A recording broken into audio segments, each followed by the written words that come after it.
मध्य प्रदेश में विधानसभा चुनाव की आचार संहिता लागू होते ही प्रशासनिक विभाग हरकत में आ गए हैं। महाकाल मंदिर में राजनीतिक आधार पर होने वाली भस्मारती अनुमति अब बंद कर दी गई है। इनकी अनुमति अब ऑनलाइन में बढ़ाई है। अब आम भक्तों को ऑनलाइन अनुमति उपलब्ध हो सकेगी। मंदिर समिति के प्रशासक संदीप सोनी ने बताया कि नेताओं को 350 भक्तों के लिए भस्म आरती अनुमति सुविधा दी जाती है।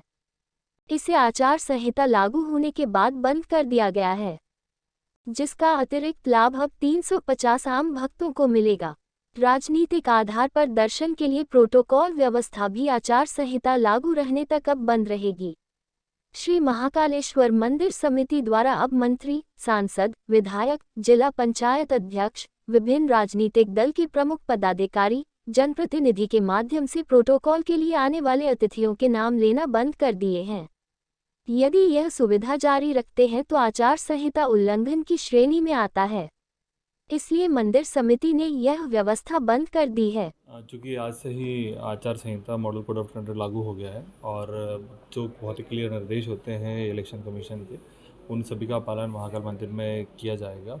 जैसे आज से ही जो कोटा सिस्टम होता है, जिसमें पॉलिटिकल कोटा है, उस पॉलिटिकल कोटा को तत्काल प्रभाव से ख़त्म कर दिया और जितना कोटा था उसको उस पूरी तरीके से ऑनलाइन भस्मारती में कन्वर्ट कर दिया। मतलब आम व्यक्ति की तरह आप जो हमारी पहले ऑनलाइन संख्या 400 हुआ करती थी, वो 330 और बढ़ गई है। तो पूरा पॉलिटिकल कोटा उसमें ट्रांसफ़र हो गया, नंबर 1।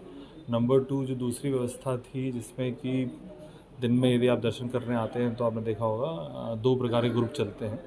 एक पॉलिटिकल ग्रुप चलता है और एक एडमिनिस्ट्रेटिव ग्रुप चलता है, जिसमें कि उसमें एक कोटा है दिन भर का 4-5 हज़ार का, उसको पॉलिटिकल कोटे को पूरी तरह ख़त्म कर दिया गया है और जो ग्रुप था उसको भी डीएक्टिवेट कर दिया गया है। साथ ही यदि कोई जनप्रतिनिधि दर्शन करने के लिए आते हैं और यदि वो शीघ्र दर्शन से आते हैं तो ये पहले से नियम बना हुआ है, यदि वो उस लिस्ट में नहीं है तो उनसे जो शीघ्र दर्शन का जो शुल्क है वो लिया जाएगा।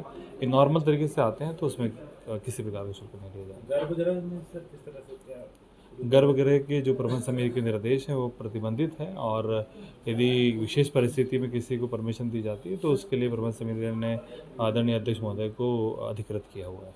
ठीक।